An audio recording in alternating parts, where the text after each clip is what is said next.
Now will start with the last portion. देखो last portion में हमने क्या कहा था, प्योरीफिकेशन वगैरह स्टार्ट करनी थी। उसके बाद है हमारे पास क्वांटिटेटिव एंड क्वालिटेटिव एनालिसिस। तो लास्ट डिस्कस क्या किया था हमने, क्रिस्टलाइजेशन, वो पूरी हो गई थी वहाँ पर कहानी इसकी, ठीक है। अब इस वीक में विल ट्राई क्रिस्टलाइजेशन की जो प्रोसेस होती है आपको यहाँ पर डेमोन्स्ट्रेट करें। अब देखो उसके बाद आई थिंक हमने वो तो नहीं किया था ना, डिस्टिलेशन वाला नहीं किया था। तो अब देखो डिस्टिलेशन मेथड डिस्कस करना है फॉर द प्योरीफिकेशन। तो सबसे पहले when distillation method is used, कहाँ पर यूज़ करें। तो देखो दो कंडीशंस हैं जहाँ पर आप डिस्टिलेशन मेथड को यूज़ कर सकते हो। एक तो क्या है, अगर दो लिक्विड्स हों, अब दो लिक्विड हैं और दोनों ही क्या हों, मिसिबल। मिसिबल मीन्स दोनों एक दूसरे में सोल्यूबल हों, उनको आप MISCIBLE miscible. Like alcohol and water, दोनों एक दूसरे में घुल जाएंगे। आप चाहो कि उनको फ़िल्टर करके बाहर निकाल लें, नहीं निकाल सकते, ठीक है। ऐसे ही वाटर एंड ईथर, इसको भी आप फ़िल्टर आउट करके नहीं निकाल सकते। हाँ, वाटर ऑयल होगा बड़े आराम से निकल जाएगा, क्योंकि वाटर जो है और ऑयल है एक दूसरे में सोल्यूबल नहीं है, दोनों की अलग अलग लेयर होंगी, आप बड़े आराम से उसको अलग कर सकते हो। तो अब मान लो वाटर और ईथर हैं, कैसे इसको हम सेपरेट कर सकते हैं। तो इसके लिए जो बेस्ट मेथड है वो है डिस्टिलेशन। और आपने शायद सुना भी हो कई बार डिस्टिल्ड वाटर। देखो जो ना डालते हैं बैटरीज वगैरह में, इन्वर्टर की बैटरी में या कार की बैटरी में, वो अब जो कंपनी रिकमेंड करती है वो करती है डिस्टिल्ड वाटर। इवन जो कार में ना वो होता है आपका विंडशील्ड को जो वाटर स्प्रे करता है, उसमें भी कहते हुए डालना चाहिए आपको, क्योंकि देखो जो नॉर्मल वाटर होता है ना उसमें सोल्ट वगैरह होते हैं, तो उससे क्या है, अगर आपने उसको कहीं रखा हुआ है कार के अंदर किसी जगह पर भी, आयरन को मैक्सिमम क्या होता है कार में जो भी होता है वहाँ कहीं ना कहीं आयरन का यूज़ होता है, तो उससे वो आहिस्ता आहिस्ता उसकी हो जाएगी करोजन, ठीक है, रस्टिंग हो जाएगी स्टार्ट।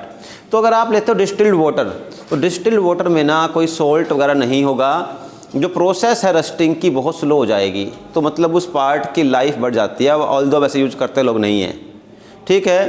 तो डिस्टिल्ड वाटर क्या होता है, बिल्कुल प्योर वाटर, उसमें एक भी चीज़ वाटर के मॉलिक्यूल के अलावा नहीं होगी। ऐसे वैसे देखो वो डिस्टिल्ड वाटर पीने के लिए अच्छा नहीं है, पहले बता रहा हूँ मैं आपको, डिस्टिल्ड वाटर पीने के लिए सूटेबल नहीं है। क्यों, वाई? हाँ देखो minerals are required for the proper functioning and growth of our body, and in the distilled water minerals are not present. अब आपको देखो चाहिए मैग्नीशियम चाहिए, आपको कैल्शियम रिक्वायर्ड है, सल्फेट्स रिक्वायर्ड है, अगर नहीं आपकी बॉडी में तो कोई कमी हो जाएगी। इसलिए बोलते हैं आरओ का वाटर जो है वो सही नहीं है, ठीक है। नितेश बेटा जूते बाद में साफ कर लेना, ये करने आते हो यहाँ, ये कहीं भी कर सकते हैं काम। तो इस तरीके से वीडियो बनता है, आपका नाम लेता हूँ, बहुत गंदी बेइज्जती होती है। देखो बेटा यूट्यूब तक पहुँच जाती है, कहाँ कहाँ पहुँच जाएगी पता नहीं। देखो भाई, तो अब अगर डिस्टिल्ड वाटर जो है ना वो केवल कुछ कमर्शियल या फिर कहीं ना कहीं कोई मैकेनिकल चीज़ में काम आएगी, हमारे पीने के लिए डिस्टिल्ड वाटर अच्छा नहीं होता, ठीक। टेस्ट भी उसका को बहुत ही ख़राब आएगा आपको, क्योंकि जो देखो आप सुना होगा बिस्लेरी वाटर, क्या होता है वो, डिस्टिल नहीं है, वो होता है मिनरल वाटर, बोलते भी मिनरल, उसमें बल्कि एक्स्ट्रा मिनरल्स को ऐड करते हैं ताकि आपको अच्छा लगे, एनर्जी और मिले, ठीक। अब सुनो जरा, सपोज करना आपके पास ना अगर एक ये इसे बोलते हैं हम राउंड बॉटम फ्लास्क, ठीक है। अब मैं क्या करूँगा, इसके अंदर दोनों वाटर और अल्कोहल, या फिर वाटर और अभी चलो ईथर ले लेते हैं, वाटर और ईथर ले लिया, ठीक है। और अब यहाँ से एक ट्यूब, ये रही ट्यूब, इसको इसमें पास करना है, ठीक। इसमें कोक लगा दो यहाँ, मतलब कोक में से जिससे होता है ना कि बिल्कुल फिक्स हो जाए, इसमें से वाटर बाहर न निकले, और इसमें एक और होल बनाएंगे, और उस होल से क्या पास करेंगे, थर्मोमीटर। तो ये आपके पास क्या हो गया, थर्मोमीटर।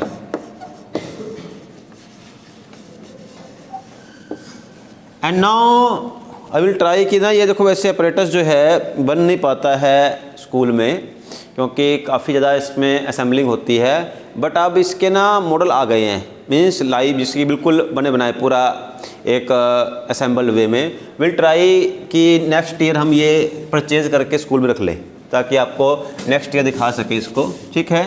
दिस टाइम तो पॉसिबल नहीं है। नाउ देखो ये है आपके पास डिस्टिलेशन अपरेटस का एक सेटअप। क्या होगा, आपको मान लो यहाँ पर मिक्सचर है, किसका है, वाटर का मिक्सचर है प्लस ईथर दिया हुआ है, ठीक है।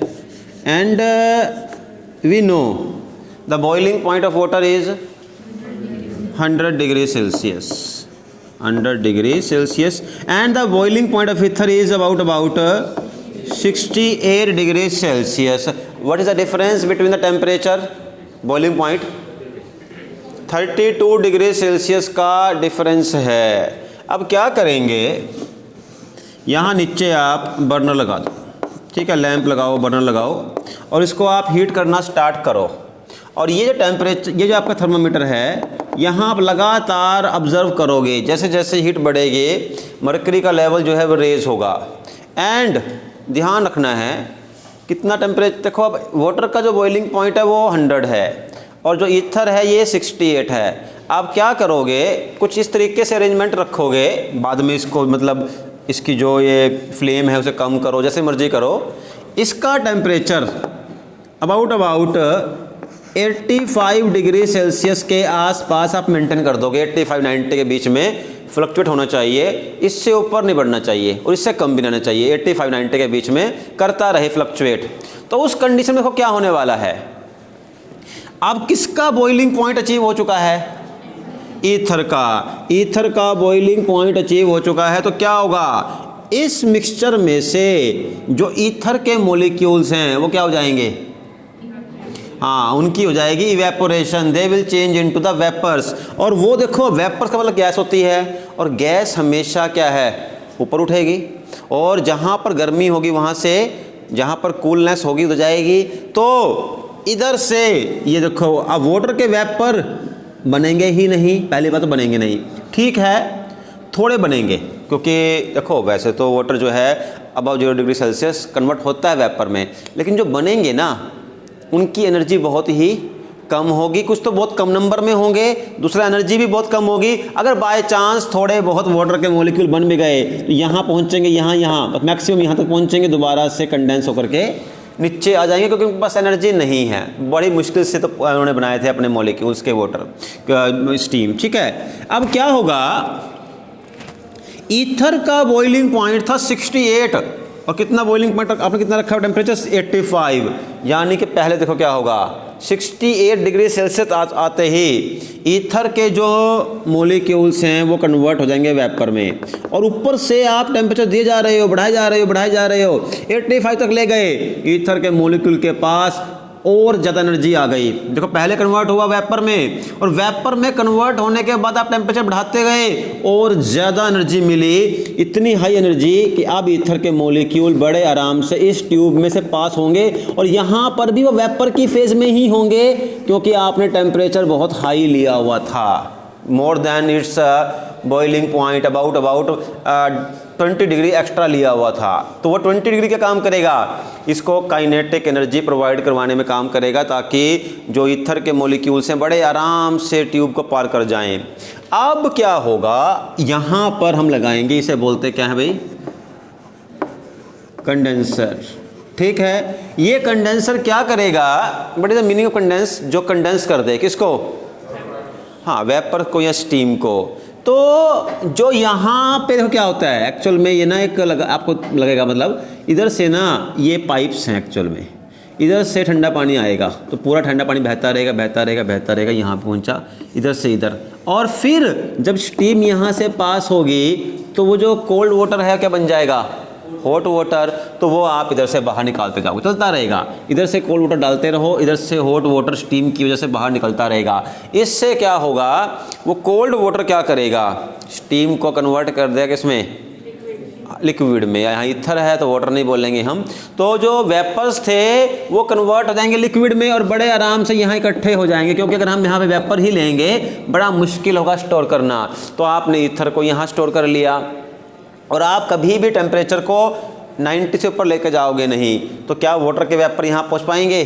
कभी भी नहीं। तो वाटर यहाँ इकट्ठा हो जाएगा और जो ईथर है वो यहाँ इकट्ठा हो गया और ये प्रोसेस हो गई आपकी डिस्टिलेशन। और ये किस टाइप की डिस्टिलेशन है? ये सिंपल डिस्टिलेशन है। In which condition we use simple distillation? कितना?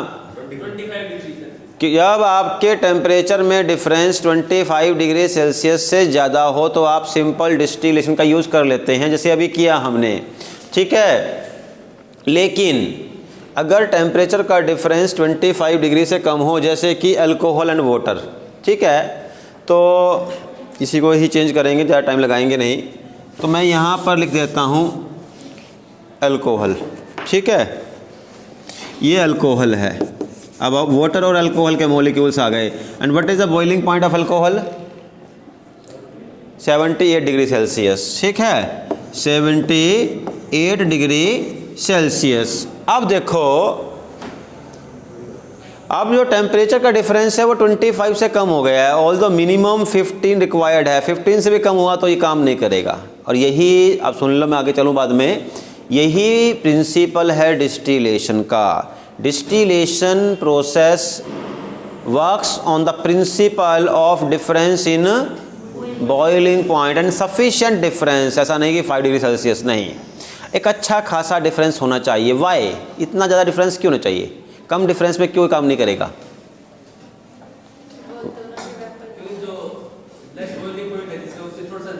देखो अगर हम ऐसा करें कि डिफरेंस बहुत कम है, 5 डिग्री या 10 डिग्री सेल्सियस, तो दोनों के ही वेपर बन जाएंगे, क्योंकि हमें जिसको इवेपोरेट करना है उसको काफ़ी हाई अमाउंट पर देना है टेम्परेचर। मान लो अब हमने देखो कितना कहा, इसका था बॉइलिंग पॉइंट 68, दिया हमने 85। अगर दोनों के बीच में डिफरेंस कम होता, दोनों के वेपर बन जाते और कुछ ना कुछ, चाहे कम बनते, 2-4% यहाँ पर पहुँच जाता दूसरा कंपोनेंट भी, जो हमें चाहिए नहीं। We want the purest form. उसके लिए हमें एक sufficient amount of boiling point में डिफरेंस की रिक्वायरमेंट है, ठीक है। अब अगर ये डिफरेंस 25 से कम हो, but it should be more than 15 degree, तो ये 22 का डिफरेंस है। अब तो क्या करेंगे? अब देखो मेरी बात सुनो, हमें क्या करना पड़ेगा? अब टेम्परेचर को ना 85 की बजाय अबाउट 90 या इससे थोड़ा ऊपर लेना पड़ेगा। 90 से ऊपर जाना पड़ेगा, मे बी 95 तक पहुंच जाएं। अब इतना टेम्परेचर हाई करेंगे तो वाटर के कुछ मॉलिक्यूल देखो कन्वर्ट होंगे ही स्टीम में, तो ऐसी बात तो नहीं है कि एट ओनली 100 डिग्री बनते हैं, उससे पहले भी कन्वर्ट होता ही है वाटर जो है वेपर्स में। तो दोनों के वेपर बनेंगे। अब टेम्परेचर काफ़ी नज़दीक पहुंच चुका है वाटर के बॉइलिंग पॉइंट के, तो क्या करेंगे? देखो इधर ना हम ये जो यहाँ पे क्या करेंगे, देखो ये जो आपके पास ट्यूब आएगी ना, इसको थोड़ा बड़ा दिखाता हूँ आपको, थोड़ा मैग्नीफाई करके। इस ट्यूब में ना ऐसे ट्यूब लेंगे आप, ये ट्यूब को बड़ा कर दिया मैंने, और यहाँ पर आप ऑब्स्ट्रक्शंस लगाओगे। ये क्या है? ऑब्स्ट्रक्शंस मीन्स यहाँ पर आपने इसको रोक दिया, से होती नहीं वो हर्डल रेस, उस तरीके से। अब मान लो हर्डल रेस हो रही है, अब 2 प्लेयर हैं, एक की एनर्जी थोड़ी सी कम है, एक की एनर्जी बहुत हाई है।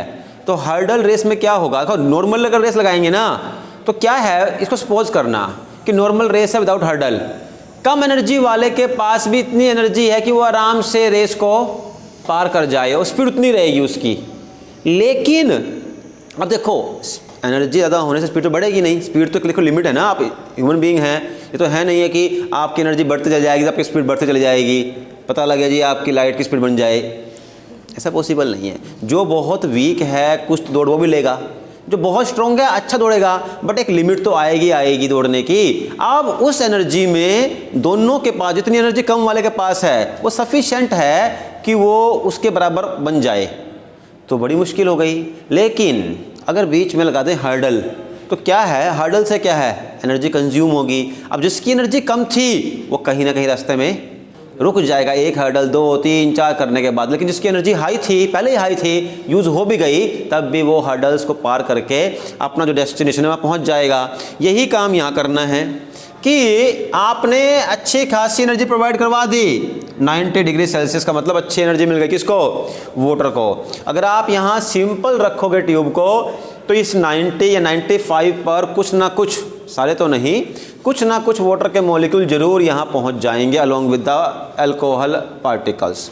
तो क्या करो, यहाँ में देखो, यहाँ पे बहुत छोटा छोटा दिखाई दे रहा है आपको, ये इस तरीके से बनाओ हर्डल। अब हर्डल से क्या होगा, ठीक है, जब आपका टेम्परेचर 90 क्रॉस कर गया तो वाटर के मॉलिक्यूल भी आए, अल्कोहल के भी आए। अल्कोहल तो पूरा फुल एनर्जी में है भाई, इसकी चिंता की बात नहीं है। लेकिन हमें करना क्या है, वाटर के मॉलिक्यूल की एनर्जी कम करनी है।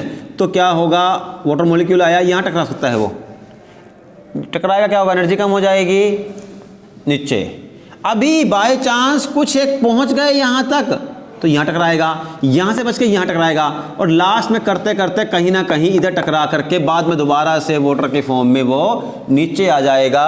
और इस टाइप की जो ट्यूब होती है इसे बोलते हैं हम, क्या बोलते हैं भाई, फ्रैक्शनल डिस्टिलेशन ट्यूब। तो हम इसके लिए means when there is less difference in boiling point, means less than 25 degree Celsius, in that condition we use the method named as fractional distillation. And in the fraction means, and what is the principle of fractional distillation? It is based on the principle of less difference in boiling point. बहुत high नहीं है, less difference है boiling point का। उसी condition में हम जो आपका ये फ्रैक्शनल डिस्टिलेशन है इसे यूज़ करेंगे। ठीक है, ये बताओ भाई, समझ आया नहीं आया यहाँ तक?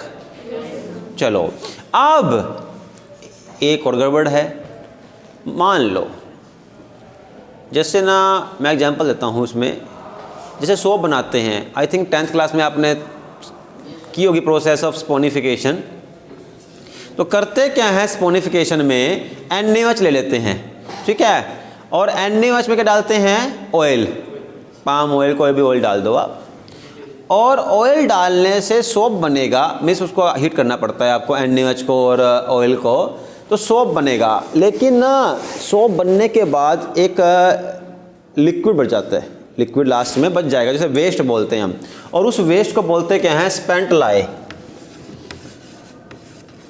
स्पेंट LYE, स्पेंट लाए। तो ये स्पेंट लाए क्या है, इसके अंदर होता है ग्लिसरॉल, बाकी भी और इम्प्योरिटीज होंगी बट ग्लिसरॉल भी होता है। अब अगर हमें इस स्पेंट लाए में से ओनली ग्लिसरॉल को निकालना है, क्योंकि देखो ग्लिसरॉल जो है ना वो आपका कई जगह पे होता है use, even in the medicines भी होता है, और जो बनती ना ये आपकी जो ये स्किन क्रीम्स वगैरह, मॉइस्चराइजर वगैरह, इसमें होता है ग्लिसरॉल। ठीक है, अब ग्लिसरॉल हमारे लिए इम्पोर्टेंट है, मीन्स कमर्शियल यूज है इसका, बट और भी इम्प्योरिटीज़ हैं, वो भी लिक्विड फॉर्म में ही है। तो हम डिस्टिलेशन का यूज़ कर सकते हैं इसको अलग करने के लिए। डिफरेंस भी अच्छा खासा है इम्प्योरिटीज़ में और ग्लिसरॉल में। बट यहाँ एक प्रॉब्लम है। प्रॉब्लम ये है कि जो ग्लिसरॉल है ना, जो उसका बॉइलिंग पॉइंट है वो वहाँ पहुँचने से पहले ही इट विल डिकम्पोज, टूट जाएगा। मतलब उसकी बॉइलिंग होगी नहीं, उससे पहले ही वो टूट जाएगा। अब वो after decomposition it will not remain glycerol, कुछ और बन जाएगा जिसकी हमें ज़रूरत नहीं है। We want only glycerol. तो क्या कर सकते हैं इस कंडीशन में? मान लो आपको अपनी फैक्ट्री खोलनी थी, ये प्रॉब्लम आ गई, you want the factory named as glycerol factory. कैसे करें फिर? व्हाट इज़ द मीन्स, क्या आप सोचोगे अगर आपको कैसी प्रॉब्लम आती है? तो देखो, आपको ना पहले समझना पड़ेगा what is a boiling point. Boiling point is the temperature at which the liquid starts to boil. 5th class के बच्चे भी आजकल ये बोलते नहीं हैं, ये सब पता ही है सबको। बॉइलिंग पॉइंट जहाँ बॉयल हो गया, इसमें कौन सी बात हो गई जो मैं +1 के बच्चों से पूछूंगा? मैं पूछता ही ना। ठीक है, ऑल्दो आप लोगों को मैंने कोई शर्मिंदा करके पूछा था नहीं, आप लोग हो गए अलग बात है। अब देखो भाई, सी ये एक बीकर है, और मैं मैं जानता हूँ, मैंने 9th क्लास में बच्चों को एक्सप्लेन किया हुआ है। ये जो थे मेरे पास 9th क्लास में, वहाँ मैंने एक्सप्लेन किया हुआ है, आई नो, ठीक है। और ये तो ठीक है, बताया नहीं तपेश ने, जानता वो भी है, वो जस्ट देख रहा था कि कौन कौन बच्चे बताएंगे। 9th क्लास में तपेश एक एक्सीलेंट बच्चों की कैटेगरी में था। कोई प्रॉब्लम हो स्कूल में तपेश नहीं की होगी ऐसा नहीं था, तपेश सॉल्व करेगा, ठीक है। अब देखो होता क्या है, ये आपके पास बर्नर है, अब देखो बॉईल करना है हमें, इवेपोरेशन तो होती रहेगी। देखो होता पता क्या है, इवेपोरेशन बहुत स्लो क्यों होती है, पहले समझो वाई इवेपोरेशन अक्कर्स, क्योंकि ये भी आपके सिलेबस में है स्टेट्स ऑफ मैटर में। देखो होता क्या है कि ना वाटर के मॉलिक्यूल लगातार घूमते रहते हैं, रैंडमली मूव करेंगे यहाँ से वहाँ से वहाँ, और जब मूव करते हैं ना गैस की तरह ही, बताया मैंने आपको, वो अपनी एनर्जी को लूज़ भी करेंगे और गेन भी करेंगे। वो टकरा रहे हैं, कोई किसी से रैंडमली टकरा रहा है, किसकी एनर्जी बढ़ेगी किसी कम होगी, रहेगी इक्वली, बट कुछ की कम हो जाएगी और कुछ की बढ़ेगी, जितनी कम हुई उतनी किसी की बढ़ जाएगी। एट लास्ट क्या होगा, ये टकरा करके सबसे लास्ट में जिन पार्टिकल की एनर्जी सबसे हाई हो जाएगी वो कहाँ पहुँच जाएंगे, सरफेस के ऊपर, सरफेस पे पहुँच जाएंगे, and they will make the surface. ये मत समझना कि जो पार्टिकल सरफेस पे हैं वो हमेशा से ही सरफेस पे थे और हमेशा सरफेस पे रहेंगे, नो, वो भी एनर्जी लूज़ करते रहेंगे, नीचे पहुंच जाएंगे, नीचे वाला जिसकी एनर्जी बढ़ी वो ऊपर आ जाएगा। तो पार्टिकल दिखते नहीं है, बट आपको हमेशा ये वाला पार्टिकल यहाँ भी पहुंच सकता है और ये वाला पार्टिकल यहाँ भी पहुंच सकता है, ये चलेगा। अब देखो होता पता क्या है, ऊपर से हर जगह पे हमारे ऊपर लग रहा है, देखो भाई एटमॉस्फेरिक प्रेशर लगता है, एटमॉस्फेरिक प्रेशर लगता है, सब पे लग रहा है। देखो तो अब मान लो ये वेपर है, इसे बाहर आना है, इधर से प्रेशर लग रहा है, ये कब बाहर आएगा, जब ये वाला प्रेशर इस प्रेशर से हाई होगा, ये हाई है तो ये ऊपर जा रहा है ना, ये वाला लो है इक्वल, वही रुक जाएगा, कुछ होगा ही नहीं। तो यहाँ कुछ एक मॉलिक्यूल हार्डली, मतलब मैं कहूँगी 0.0001% भी नहीं होंगे वो, उनकी इतनी एनर्जी हो जाती है कि उनका प्रेशर एटमॉस्फेरिक प्रेशर से ऊपर हो गया। मान लो ये वाला मॉलिक्यूल है, ये मॉलिक्यूल, इसका प्रेशर, ये जो प्रेशर है कौन सा प्रेशर है, ये एटमॉस्फेरिक प्रेशर, इससे हाई हो गया तो ये क्या है, इस ऊपर निकल जाएगा, एंड ऐसे ही ऊपर आया it will change into vapour. अब कौन से मॉलिक्यूल कन्वर्ट हुए वेपर में, सरफेस वाले, इसीलिए हम बोलते हैं evaporation is a surface phenomena. लेकिन अगर आप हीट करो तो नीचे वाले जो मॉलिक्यूल है ना, इनकी एनर्जी बहुत हाई होगी, नीचे से आप हीट कर रहे हो, और ये एक्चुअल में वाटर के अंदर ही इतनी एनर्जी हो जाएगी कि वाटर के अंदर ही कन्वर्ट हो जाएंगे, किसमें, गैस में। इसीलिए जब आपकी बॉइलिंग होते हैं, बबल्स बनते हैं, बबल्स क्यों बनते हैं, वो वाटर के वेपर निकल रहे होते हैं वाटर के अंदर से बाहर, और एक ऐसा टेम्परेचर जहाँ पर हर मॉलिक्यूल, एक दो नहीं सब, जब वाटर के मॉलिक्यूल्स का प्रेशर एटमॉस्फेरिक प्रेशर के बराबर हो जाए उसे बोलते हैं बॉइलिंग पॉइंट, और उससे अगले टेम्परेचर पर वेपर जो है वो लिक्विड से बाहर निकलता है। Boiling point is the temperature at which vapour pressure becomes equal to the atmospheric pressure, और एक्चुअल में बॉइलिंग पॉइंट बॉइलिंग होती ही नहीं है, उससे नेक्स्ट पे होएगी, उससे नेक्स्ट पे वेपर बनेंगे, जो कहना चाह रहे थे आप, ठीक है। तो ये तो हो गया आपका बॉइलिंग पॉइंट। अब देखो होता क्या है फ्रैक्शनल डिस्टिलेशन में, हम इसी कंसेप्ट का यूज़ करते हैं कि ना आपने यहाँ हीट किया, अच्छा खासा उसको दे दिया आपने, अच्छा वो हम तो वहाँ थे ना फ्रैक्शनल डिस्टिलेशन पे, अंडर रिड्यूस प्रेशर पे। अब देखो क्या करें, मान लो ग्लिसरॉल का बॉइलिंग पॉइंट कितना है नॉर्मली इस रूम, मतलब कि जो आपका नॉर्मल एटमॉस्फेरिक प्रेशर है, नॉर्मल एटमॉस्फेरिक प्रेशर पर ग्लिसरॉल का बॉइलिंग पॉइंट मान लो है 90 डिग्री सेल्सियस। लेकिन प्रॉब्लम ये है कि इसको अगर आप हीट करो, यहाँ पे हीट करो, तो ये 85 पर ही डिकम्पोज टूट जाएगा, यानी कि इसकी बॉइलिंग नहीं हो सकती, और जब तक बॉइलिंग ना हो ये बाहर नहीं आएगा। तो क्या कर सकते हो आप, एक इंस्ट्रूमेंट की हेल्प से, यहाँ पर एक इंस्ट्रूमेंट होगा, इसमें से ना आप एयर बाहर निकाल लोगे। देखो कौन एक्सर्ट कर रहा है हमारे ऊपर pressure, air. Atmospheric pressure is caused by the gases और एयर, आपने इसमें से गैस बाहर निकाल दी तो अंदर का प्रेशर क्या हो गया, कम हो गया। तो ये प्रेशर कम होने से इसे बोलते हैं क्या, प्रेशर रिड्यूस हो गया।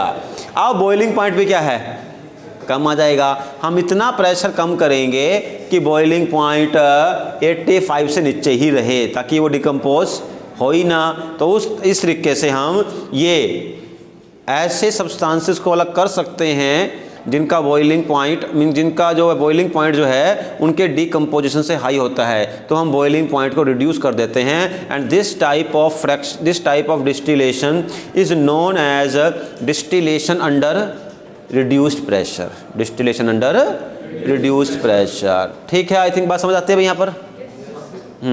देखो आपके प्रेशर कुकर में भी ये होता है, जल्दी खाना क्यों बनता है, क्योंकि वहाँ प्रेशर बढ़ जाता है। अब बढ़ने से क्या बढ़ेगा, बॉइलिंग पॉइंट। तो बच्चे सोचते क्या हैं, बॉइलिंग पॉइंट बढ़ने से खाना लेट बनेगा, ऐसा नहीं होता। बॉइलिंग पॉइंट बढ़ने से आपका फूड जल्दी बनता है। वो क्यों भाई, देखता हूँ मैं सब बच्चे खाना बनाते हैं घर पर, पता हुआ खाते तो होंगे। हाँ, तपेश नहीं बनाता, खाली खाता खाता ही है। चलो तो अरे भाई देखो सिंपल सी बात है, बॉइलिंग पॉइंट का मतलब ये नहीं होता कि आपका फूड वहाँ पर जाकर के बन जाएगा, नहीं। ये एक फैक्ट है, आप किसी भी लिक्विड का टेम्परेचर उसके बॉइलिंग पॉइंट से हाई नहीं कर सकते, क्योंकि जैसे ही उससे ऊपर करोगे क्या हो जाएगा, इट विल चेंज वेपर, और वेपर बन गया तो एनर्जी खत्म।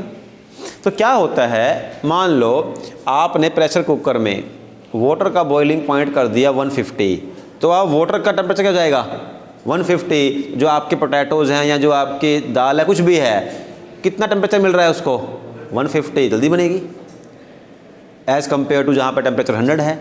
इसीलिए आपका फूड जल्दी बन जाता है, because it increases the pressure. ठीक, इंटरनल प्रेशर जो है वो हाई होता है। अच्छा, बस अब लास्ट चीज़ पे आ गए हम। एक लास्ट टाइप की रह गई है डिस्टिलेशन, और मैं उसके रिगार्डिंग ना एक वीडियो एनिमेटेड भेज दूंगा आपको ग्रुप में भी, ताकि वो बेटर समझ आए, क्योंकि वो उसी में ही आती है बेटर समझ। तो बट फिर भी मैं ट्राई करता हूँ समझाने की। मान लो आपके पास ना ऐसे सब्सटेंस को अलग करना हो, ठीक है, ऐसे सब्सटेंस को अलग करना हो जो ना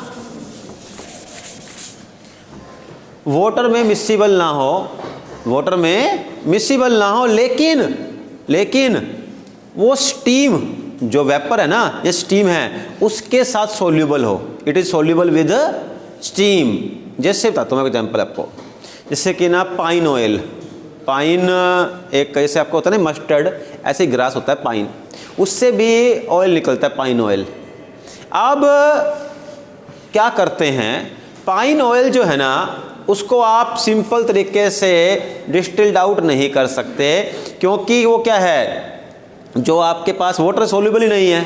ठीक, अब क्या करोगे आप, सबसे पहले एक और चैम्बर लोगे, ये चैम्बर यहाँ पे है, मीन्स ये मान लो एक मशीन है आपके पास, ये चलो मशीन है, और इस मशीन से ना आपने स्टीम प्रोड्यूस की, और वो स्टीम आपने कहाँ डाल दिया है, इस चैम्बर में। और इस चैम्बर में क्या पड़ा हुआ है आपके पास, पाइन ग्रास पड़ा हुआ है, कुछ वाटर भी है और पाइन ग्रास भी है। अब क्या होगा, इस पाइन ग्रास में ऑयल भी है, पाइन ऑयल। जब यहाँ पर स्टीम पहुँचेगी तो जो पाइन ऑयल है ना, इट इज़ मिक्सिबल विद स्टीम, वो स्टीम मिक्सिबल है, तो स्टीम में घुल करके यहाँ से पहुँचेगा। ऑल्दो यहाँ पर जरूरत नहीं है आपको इसकी वजह तो स्टीम में घुलेगा, यानी कि स्टीम प्लस ऑयल वो ऊपर उठेगी, यहाँ पहुँचेगी और यहाँ कन्वर्ट हो जाएगी लिक्विड में। और अब देखो जरा ध्यान रखना, यहाँ वाटर भी आया है और क्या आया है, पाइन ऑयल भी, दोनों इकट्ठे आ गए। यहाँ एक नहीं आया जैसे पहले हुआ सिंपल डिस्टिलेशन में, बाकी डिस्टिलेशन में कि एक चीज़ आई थी, दोनों आ गई, वाटर भी आ गया और ऑयल भी। लेकिन पता है हमें वाटर और ऑयल क्या हैं, सोल्यूबल नहीं होते, दे आर नॉट सोल्यूबल। तो क्या होगा, मान लो इतने एरिया में क्या आ गया आपके पास, वाटर। मैं बनाता हूँ अभी, आई थिंक यहाँ अभी यहाँ अवेलेबल नहीं है, आपने देखा होगा 9th क्लास में, हमारे क्लास पढ़े भी यहाँ पर लैब में, इस तरीके से एक इंस्ट्रूमेंट होता है, इसे बोलते हैं क्या भाई, सेपरेटिंग फनल। आप इसमें डाल दो, इसमें क्या होगा, मान लो यहाँ तक तो वाटर है, यहाँ तक क्या है वाटर, इसके ऊपर क्या है यहाँ पर ऑयल, यहाँ तक भरा हुआ है। अब क्या होगा, आप इधर से जैसे है ना, ये हमारे पास ये ब्रेड है, यहाँ पे वो लगा हुआ कॉक अपना एक स्टॉपर, आप इसे ओपन करोगे तो वाटर जो है वो निकलता रहेगा। जब सारा वाटर यहाँ पहुँच जाएगा तो क्या बचेगा, यहाँ पे ओनली वाटर। आप बंद कर दोगे, ऑयल बचेगा, आप बंद कर दोगे तो सारा ऑयल यहाँ आ जाएगा, वाटर जो है वो नीचे आ जाएगा। इसे हम बोलते हैं स्टीम डिस्टिलेशन। और ये मेथड हम तभी अप्लाई कर सकते हैं जब जो सब्सटेंस है वो क्या हो, steam miscible, it should be miscible with steam. वो बाकी चीज़ों से ना हो, ओनली स्टीम में मिसिबल हो। और पाइन ऑयल वगैरह को हम इस तरीके से सेपरेट आउट कर सकते हैं। प्रॉपर्टी है उसकी, क्योंकि देखो it can make a bond with that water, ठीक है, तो उसी वजह से हम उसको करते हैं अपना, ठीक। जो नेचर है उसका बॉन्डिंग का वो बनता है स्टीम के साथ। पोलर नहीं होगा, हाई एनर्जी की वजह से डिजोल्व नहीं कर रहे हैं, जस्ट मिसिबल है वो। देखो वैसे तो जो बात आती है लिक्विड वाली, वहाँ आती है बात पोलर की वजह से बॉन्ड की, तो वहाँ उसके साथ बॉन्डिंग बनती है और वो उसके साथ मिसिबल होगा और उसको हम सेपरेटली अलग कर लेते हैं, ठीक है। तो चलो आई थिंक टाइम भी होने वाला है अब। तो यहाँ पर आपका सेपरेशन वाला ऑलमोस्ट कंसेप्ट हो गया है, जस्ट एक लास्ट रह गया है क्रोमेटोग्राफी, जो आई थिंक लगता है मुझे मैंने 9th क्लास में करवाया था बच्चों को। चलो दोबारा करवा देंगे यहाँ।